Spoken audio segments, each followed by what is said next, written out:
Assalamualaikum warahmatullahi wabarakatuh. Nama saya Putri Adinda Sarurosi dari kelas 1C, Prodi PGSD UMT, mata kuliah Ilmu Pendidikan, dosen pengampu Bapak Mawardi SSI MPD. Di sini saya akan menjelaskan tentang konsep dasar ilmu pendidikan. Konsep dasar ilmu pendidikan. Pendidikan adalah segala usaha orang dewasa dalam pergaulan dengan anak-anak untuk memimpin perkembangan jasmani dan rohaninya ke arah kedewasaan.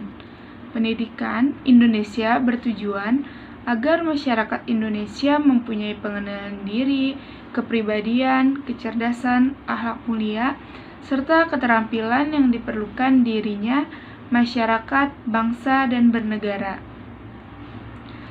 Di sini ada hakikat pendidikan. Pengertian ilmu pendidikan. Apa sih ilmu pendidikan itu? Ilmu pendidikan adalah suatu kumpulan pengetahuan atau konsep yang tersusun secara sistematis dan mempunyai metode-metode tertentu yang bersifat ilmiah yang menyelidiki, merenungkan tentang gejala-gejala perbuatan mendidik atau suatu proses bantuan yang diberikan oleh orang dewasa kepada anak yang belum dewasa untuk mencapai kedewasaannya dalam rangka mempersiapkan dirinya untuk kehidupan yang bermakna. Pendidikan adalah bimbing ataupun pimpinan secara sadar oleh si pendidik terhadap perkembangan jasmani dan rohani si terdidik menuju terbentuknya kepribadian yang utama. Lebih lanjut, ia menjelaskan bahwa unsur-unsur yang terdapat dalam pendidikan adalah yang pertama, ada usaha adalah bimbingan, pimpinan atau pertolongan dan dilakukan secara sadar. Yang kedua, ada pendidik, pembimbing atau penolong. Yang ketiga, ada yang dididik atau si terdidik. Yang keempat, ada bimbingan, itu mempunyai dasar dan tujuan. Yang kelima, ada alat-alat yang dipergunakan. Di sini ada unsur-unsur pendidikan. Unsur-unsur pendidikan terbagi menjadi 6, yaitu yang pertama ada unsur tujuan pendidikan, yang kedua ada unsur guru pendidik, yang ketiga ada unsur siswa peserta didik, yang keempat ada unsur lingkungan, yang kelima ada unsur alat kepemimpinan, dan yang keenam adalah kepemimpinan sekolah. Dan adapun di sini pengertian dari yang pertama ada pengertian dari unsur tujuan pendidikan. Tujuan umum adalah tujuan yang menjiwai pekerjaan mendidik dalam segala waktu dan keadaan. Yang kedua ada pengertian dari unsur guru pendidik, ialah orang memikul pertanggungjawaban untuk mendidik. Yang ketiga ada unsur siswa peserta didik, merupakan orang yang berusaha mengembangkan potensi diri melalui proses pembelajaran yang tersedia pada jalur jenjang dan jenis pendidikan tertentu. Yang keempat ada unsur lingkungan.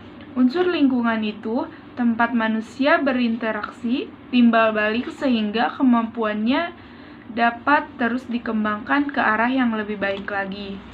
Dan yang kelima ada unsur alat kepemimpinan. Unsur alat kepemimpinan yaitu suatu tindakan atau situasi yang sengaja diadakan untuk tercapainya suatu tujuan pendidikan tertentu.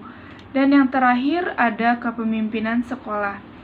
Kepemimpinan sekolah adalah kepemimpinan dapat diartikan sebagai kegiatan untuk memengaruhi orang-orang yang diarahkan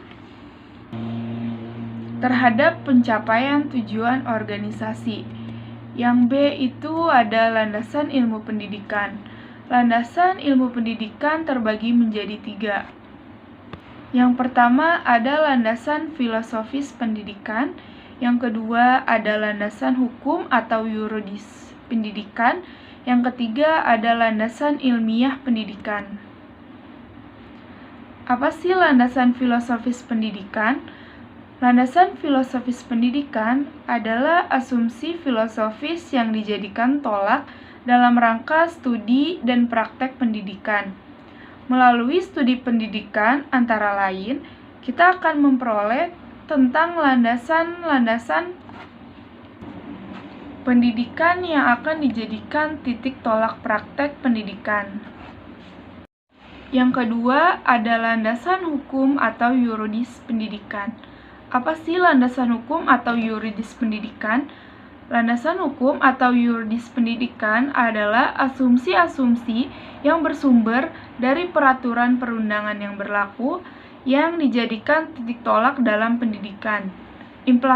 Implikasinya, kepala sekolah dasar atau panitia penerimaan siswa baru harus memprioritaskan anak-anak atau pendaftar berusia 7 tahun untuk diterima sebagai siswa. Karena itu, panitia penerimaan siswa baru perlu menyusun daftar urut anak berdasarkan usianya, baru menetapkan batas nomor urut pendaftar yang akan diterima sesuai kapasitas yang dimiliki. Dan yang terakhir ada landasan ilmiah pendidikan. Apa sih landasan ilmiah pendidikan? Landasan ilmiah pendidikan adalah asumsi-asumsi tentang kehidupan manusia sebagai sasaran pendidikan apa adanya, desain yang dijadikan titik tolak dalam rangka pendidikan. Landasan deskriptif pendidikan umumnya bersumber dari hasil riset ilmiah dalam berbagai disiplin ilmu. Sebab itu, landasan deskriptif pendidikan disebut juga landasan ilmiah pendidikan atau landasan faktual pendidikan. Sekian dari saya, kurang lebihnya mohon maaf. Wassalamualaikum warahmatullahi wabarakatuh.